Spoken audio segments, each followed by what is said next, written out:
शुभोदय। मैं हूं वीरेंद्र मौर्य और आज आप लोगों से बात करने वाला हूं धम्म विजय दिवस कैसे दशहरा बना। इस महत्वपूर्ण विषय पर आप लोगों से बात करने वाला हूं साथियों। धम्म विजय दिवस जैसा कि नाम है उस पर्व का, वो बुद्ध के धम्म से रिलेटेड है, संबंधित है, इसीलिए उसको धम्म विजय दिवस कहा गया। और इस धम्म विजय दिवस को किन लोगों ने दशहरे में तब्दील किया, क्यों कहा गया इतिहास में, इसके पीछे की जो सारी कहानी है उस महत्वपूर्ण विषय पर आप लोगों से बात करने आया हूं साथियों। सबसे पहले हम लोग बात कर लेते हैं कि जो भारत के इतिहासकार हैं उन्होंने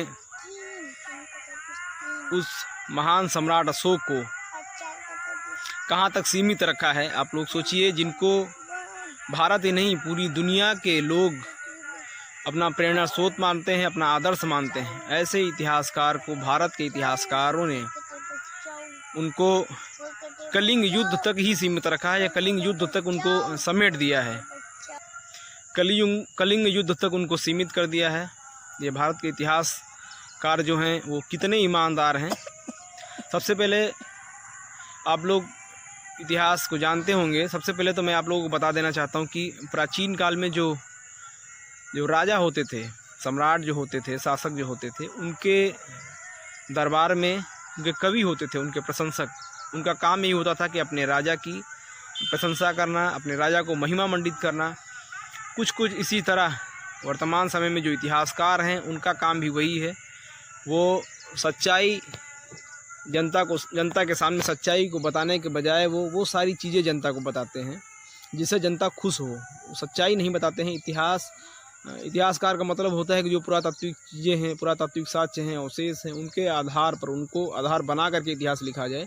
लेकिन भारत में ऐसा नहीं है। भारत में जो इतिहासकार हैं उनको इन सब चीज़ों से मतलब नहीं है, सच्च से मतलब नहीं है, साक्ष्यों से मतलब नहीं है। उनको सिर्फ पब्लिसिटी चाहिए और पब्लिसिटी पाने के लिए वो लोग कुछ भी लिख देंगे और जनता के सामने वो परोस देते हैं। और जनता को तो कॉमिक्स टाइप का मटेरियल चाहिए ही।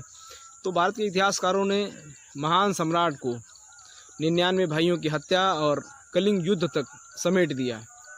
इसके आगे कभी उन्होंने दिखाया ही नहीं।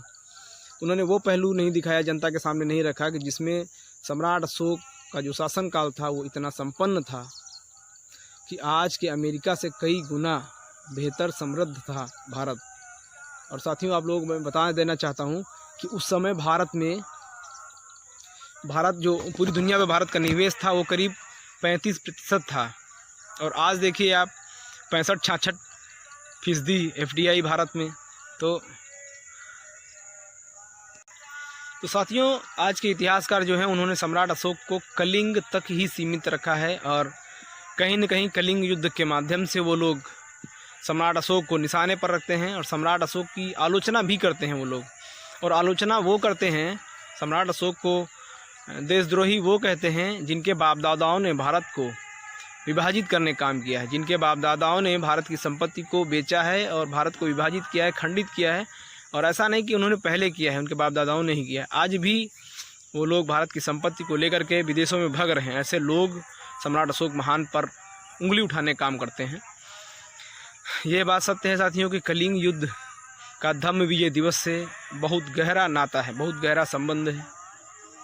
जब कलिंग युद्ध, सबसे पहले तो ये जानते हैं कलिंग युद्ध आखिर हुआ क्यों। साथियों, उस समय जब सम्राट अशोक का शासनकाल था, उस समय भारत का ज़्यादातर व्यापार कलिंग के रास्ते समुद्री मार्ग से आवागमन था। विदेशों से भारत के मधुर संबंध थे। तो जो यातायात था वो कलिंग के माध्यम से था, जो कि आज वर्तमान उड़ीसा में है। तो वहाँ पर कुछ लुटेरे टाइप के लोग थे जो कि लगातार बाहर से आने वाले पानी के जहाज़ों को लूट लेते थे, उनकी बेशकीमती सामानों को लूट लेते थे। और ऐसे में जो मगध के व्यापारी थे वो सम्राट के पास पहुँचे और उन्होंने अपनी समस्या सुनाई। तो सम्राट ने पहले तो बातचीत का रास्ता निकाला कि भाई शायद लोग समझ जाएं। लेकिन जब वो लोग वहाँ उनकी बात नहीं समझे तो अंत में सम्राट अशोक को अपने व्यापारियों को सुरक्षा देना भी ज़रूरी था, चूँकि बहुत ज़्यादा धन उस समय भारत का विदेशों से आता था और भारत का विदेशों से बहुत अच्छा संबंध था। इसलिए सम्राट अशोक को मजबूरी में कलिंग पर युद्ध करना पड़ा, कलिंग के साथ में। और जो रक्तपात हुआ सम्राट अशोक उनमें से हैं कि जब रक्तपात हुआ इतना ज़्यादा तो उन्होंने उसका पश्चाताप किया, और वो इतने संवेदनशील थे सम्राट कि उन्होंने अपनी जीत का जश्न नहीं मनाया, उत्सव नहीं मनाया, बल्कि रक्तपात देख करके, लाशों को देख करके सम्राट अशोक ने बिल्कुल व्याकुल हो गए वो सम्राट अशोक। और उन्होंने जब अपने कैंप में जब वो आए बिल्कुल व्याकुल एकदम बेचैनी में, तो एक बौद्ध भिक्षु उनको दिखे और उन्होंने कहा कि सम्राट आप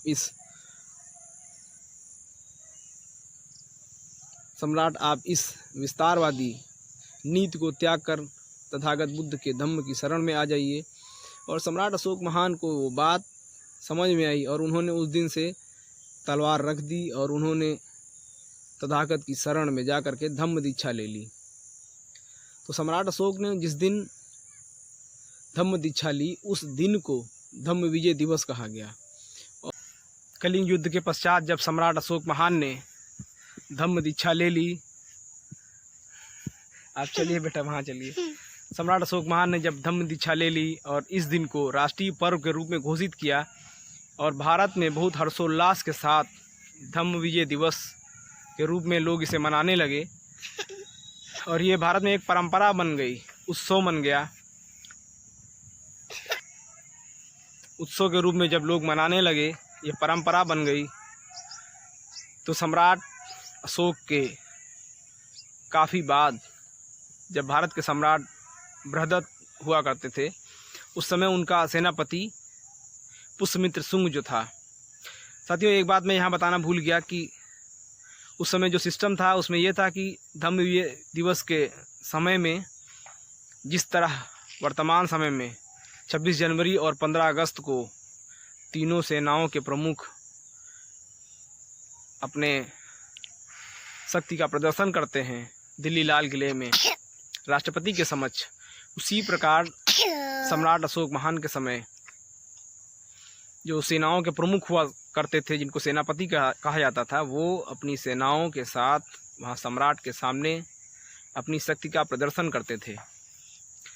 तो इसी तरह की एक प्रतियोगिता थी जिसमें सम्राट बृहदत्त जो उस समय के सम्राट थे भारत के, वो आए और उनके पीछे पीछे उनका सेनापति जो पुष्यमित्र शुंग था वो पीछे पीछे चल रहा था और सेनापति ने अचानक सम्राट की गर्दन पर वार किया और उनकी गर्दन को धड़ से अलग कर दिया।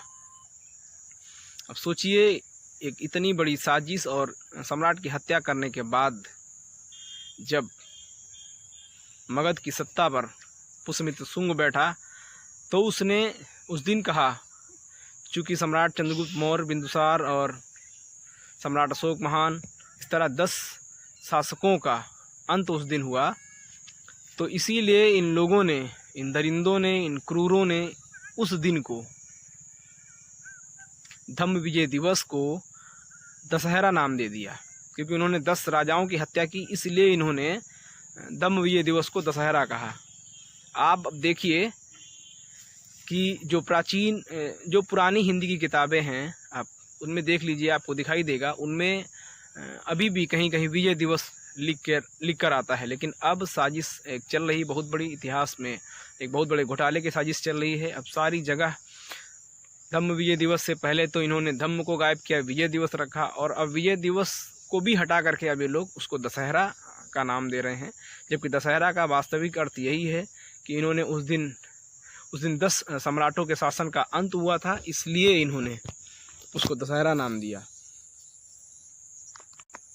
साथियों, भारत के जो इतिहासकार हैं उनकी मानसिकता इतनी कुंठित है, इतनी उनकी कुंठित मानसिकता है इतिहासकारों की, कि वो तो भारत का इतना जो गौरवशाली इतिहास था उसको महत्व न देते हुए वो तो कहते हैं कि भारत की खोज वास्को डी गामा ने की। मतलब ये समझिए आप कि वास्को डी गामा से पहले भारत में कोई था ही नहीं, इस तरह वो इतिहास पढ़ाते हैं।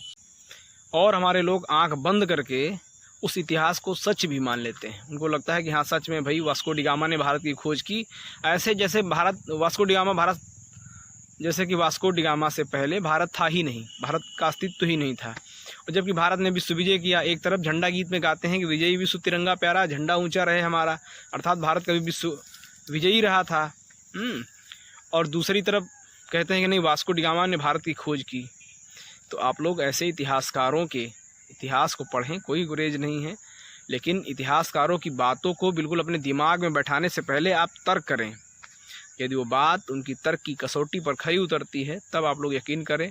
अदरवाइज ऐसे इतिहासकारों को आप लोग अब धीरे धीरे उनको और उनके साहित्य को, उनके इतिहास को अब धीरे धीरे आप लोग अपने घरों से बाहर निकालने का काम करें, क्योंकि ये इतिहासकार उन्हीं में से हैं। जैसे मैंने पहले कहा है कि दरबारी टाइप के जो लोग होते हैं, जैसे कवि पहले हुआ करते थे, उसी टाइप के दरबारी अब इतिहासकार हैं। कुछ लोगों को और सत्ता, खासतौर से सत्ता पक्ष को खुश करने के लिए ये लोग कुछ भी लिख देते हैं। तो वीडियो को आप लोगों ने ध्यान से देखा, अंत तक सुना, इसके लिए बहुत बहुत साधुवाद, धन्यवाद। जय भारत।